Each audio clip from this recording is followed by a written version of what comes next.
saw in terms of New Hampshire was a really different New Hampshire than what you saw after 2010.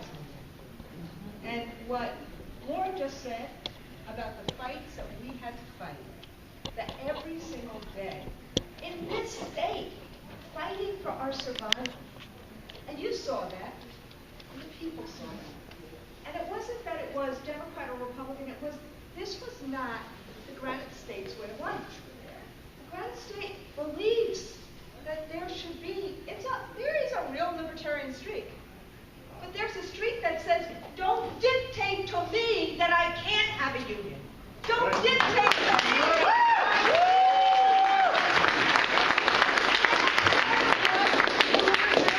It is in this state. It's not Democratic or Republican.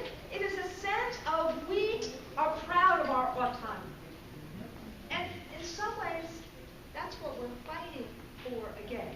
It just so happens that the people who are fighting for it, meaning to have autonomy, to have living wages, to have the freedom to work for a decent wage, to have the freedom to choose, to have the freedom to have a great neighborhood public school, to have the freedom to have real retirement security.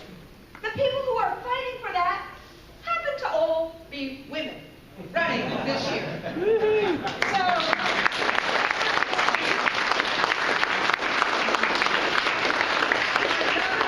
Whether it be our senator, whether it be Representatives Kutzer or Representative Shea Porter, these are all people that we gotta go out for and fight for.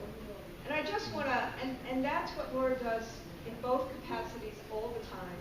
And I just wanted to say a shout out to Bob because, you know, they just negotiated and are working on some of the most innovative things across the country. They never get credit for it, and I just want to do a shout out and say that.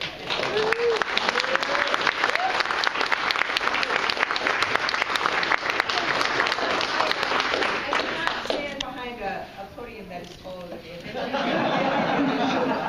So, even though I have my notes there, let me just do this. The stakes nationally and the stakes locally are huge. And you know this in this room. You wouldn't be here on a Friday afternoon for a town hall meeting. So I am, preaching to the choir or singing out of the same hymnal as all of you.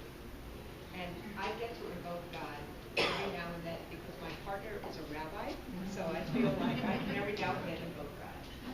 But it's also because I don't like when people take faith away from me. Because faith happens to be really important to me, and I have to be a progressive Jew. So I don't like when somebody says, faith is only for those who happen to believe in, values that I may not happen to believe. Faith is important to me, even though we can't have it in schools. So the bottom line is this. Nationally, the people who are running against Governor Zahn, the people who are running against Senator Shaheen, by the way, he did come from Massachusetts. Right. The people who, what they've done, and I've watched this now for 6 years. I never wanted to go to Washington. I love being in my little shtetl in New York City, that little town there. But what you see is you do not see both parties attempting to solve problems.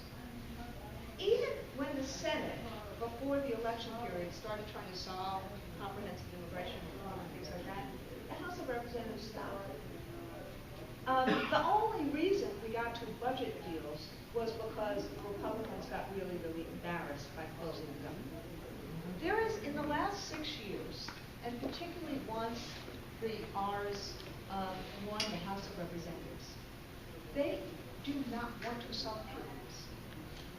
They basically want President Obama to win. That's what they want. Now, whether one, and we know his ratings are not so great anymore, but regardless of whether you like or dislike President Obama, the bottom line is people send people to Washington to solve problems, not to create obstacles.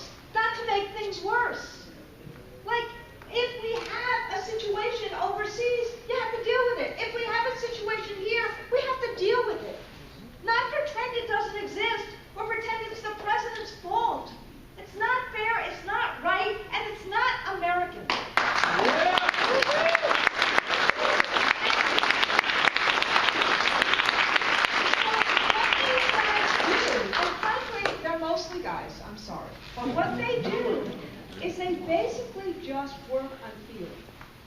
They basically try to divide people against people. And every time you see getting to a solution, they all of a sudden start with fear again and fear-mongering. And frankly, and you know this as well as I do, think about what's happening. When we talk about pensions, for example, around the table, the kitchen table, people will say, well, I don't have a pension anymore, why is it? As opposed to, we need to help everybody have a decent retirement.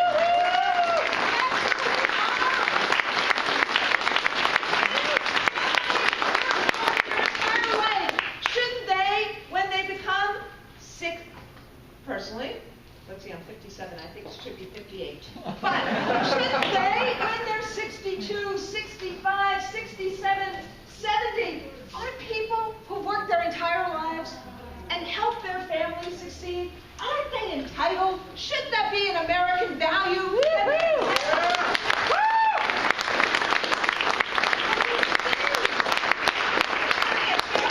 Frankly, some of our pension funds are trying to help here too. But you see, that's the pitting. And we see that in education all the time. I mean, I'm about to blow a gasket. You know what I'm saying. Next week, the week before the election, Time magazine, all of a sudden, like the Guerra case was decided, I don't know, how many months ago? June? Many months ago.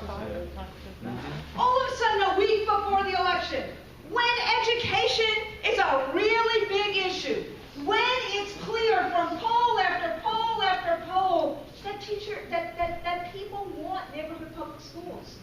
They want teachers like Senator Shaheen was. They love their teachers. They understand what public education is about, what it means. They understand that college needs to be affordable. That's where the public is right now. That's part of the reason that many of these governor races are so close, and we may actually win in Wisconsin and win in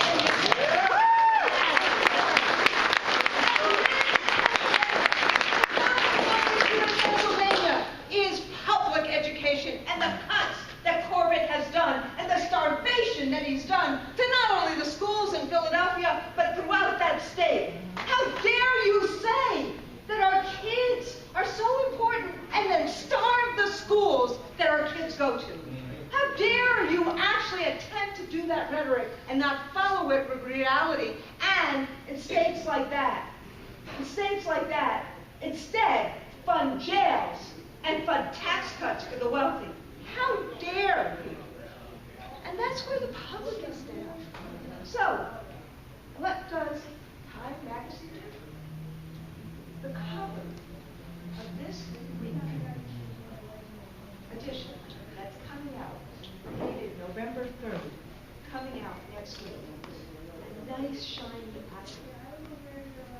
Something that looks like a hammer. It's actually supposed to be a judge's gavel, hammering down on that nice shiny apple, suggesting that every teacher in the United States needs to be smashed. Boo! That is what you see and hear the commercials against Senator Shaheen from you-know-who. I won't even say his name. You see the commercials nationally. You see them locally. It's about that kind of fear-mongering, divisive polarization. So the bottom line is, my friends, hey,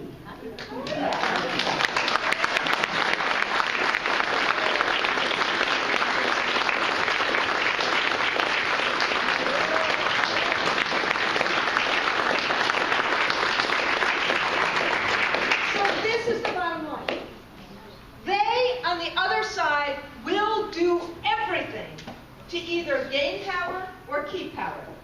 They live in an evidence-free zone, and they basically mobilize based upon fear. And what fear does is fear depresses our turnout. Fear basically says to people, why do I have to vote? You know, it's not going to change. I haven't had a raise in years. It's not going to change. You know in this state what happens when we have fear-mongers in the governor's office. You saw what happened in 2010. We see it nationally as well. We need to keep Senator Shaheen in the Senate.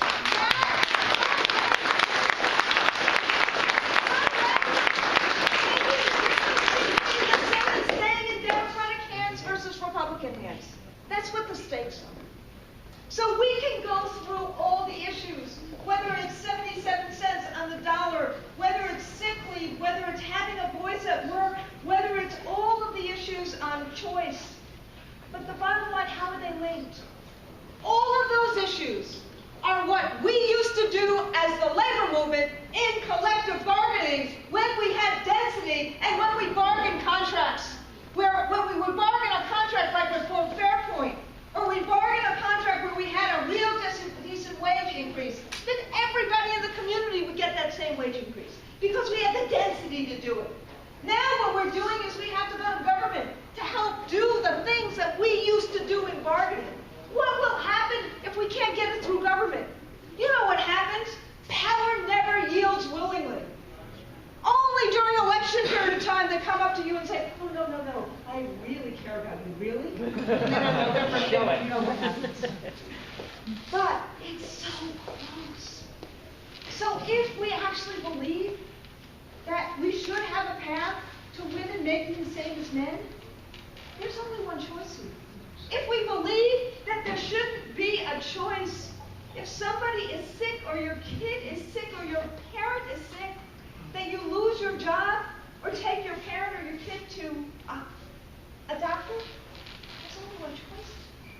If we believe that we should actually have, if we're a girl or a woman, some right to reproductive health, there's only one choice here. If we believe that there should be living wages for everybody, for the janitor, for the person who served me at Friendly's, if we believe that there should be living wages and jobs should create respect and dignity, there's only one choice. But the bottom line is, you know that and I know that. But unless we get people to vote, that won't be the choice. And so Liz and I, we've been crisscrossing the country because we can't do it alone.